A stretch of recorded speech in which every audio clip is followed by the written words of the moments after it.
आणि एक महत्त्वाची बातमी आहे, खासदार निलेश लंके यांच्या पीएवर आता जीवघेणा हल्ला झालेला आहे। हल्ल्यामध्ये राहुल झावरे जखमी झाल्याची माहिती मिळते आहे। अहमदनगर दक्षिणमधून निलेश लंके हे लोकसभा निवडणुकीमध्ये विजयी झालेले आहेत। 2 दिवस उलटत नाही तोच आता निलेश लंके यांच्या पीएवर जीवघेणा हल्ला झाल्याची बातमी आता समोर आली आहे। हल्ल्यामध्ये राहुल झावरे हे जखमी झालेले आहेत। खासदार निलेश लंके यांच्या पीएवर हा जीवघेणा हल्ला झालेला आहे आणि या संदर्भात अधिक माहिती देण्यासाठी आमचे प्रतिनिधी कुणाल जायकर सध्या आपल्या सोबत आहेत। कुणाल, नेमका काय प्रकार घडलाय? निलेश लंके यांच्या पीएवर जीवघेणा हल्ल्याची माहिती समोर येते आहे। नक्कीच आपण बघितलं की लोकसभा निवडणूक झाली, अतिशय अतितटीची ही निवडणूक होती। एकीकडे निलेश लंके तर दुसरीकडे भाजपचे सुजय विखे यांच्यात ही लढत होती। मात्र या दरम्यान अनेक आरोप प्रत्यारोप जे ते पाहायला मिळाले होते आणि सोशल मीडियावर विशेषतः पारनेर विधानसभा मतदारसंघामध्ये जे सोशल मीडियावरती अनेक वाद जे आहेत ते निर्माण झाले होते आणि त्यानंतर आता लोकसभा निवडणुकीचा निकाल हाती आल्यानंतर हे वाद जे आहे ते उफाळून आलेले आहे। जे निलेश लंके यांचे सुविध सहाय्यक आहे राहुल झावरे यांच्यावरती पारनेरच्या बस स्थानकासमोरती हा हल्ला झालेला आहे आणि हा अतिशय प्राणघातक हल्ला होता। एक 10 ते 12 जणांनी हा हल्ला केल्याचं बोललं जाते।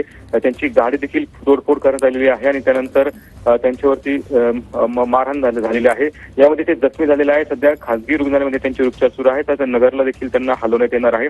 या संदर्भात आता निलेश लंके देखील त्यांना भेट देणार आहे आणि एकूणच आपण बघतो की आता हे वातावरण जे आहे ते आता तापल्याचं पाहायला मिळत आहे। नक्कीच, मात्र कुणाल, या संदर्भात पोलिसांनी काही कारवाई केली आहे का? पोलीस ठाण्यामध्ये तक्रार दाखल झालेली आहे का? नेमका काय तपास सुरू आहे पोलिसांकडून? निश्चितच या घटनेनंतर मोठा जमाव जो आहे तो पारनेर शहरामध्ये जमलेला आहे आणि पोलीस ठाण्यामध्ये गेलेला आहे।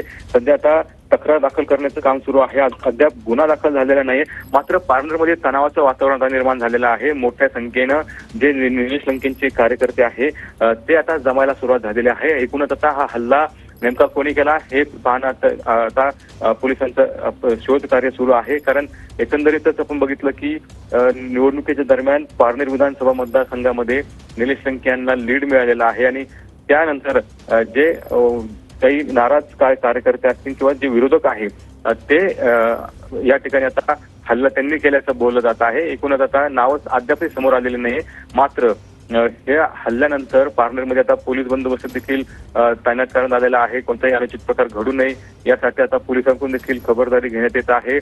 कारण लगेचच निवडणूक संपल्यानंतर आपण बघितलं की हा हल्ला झालाय। तर हिट लिस्टवरती राहुल झावरे जे आहे ते नेहमी आपल्याला बघायला मिळत होते। नक्कीच कुणाल, या संदर्भात अधिक अपडेट्स आम्ही तुमच्याकडून घेत राहू। धन्यवाद या सविस्तर माहितीसाठी।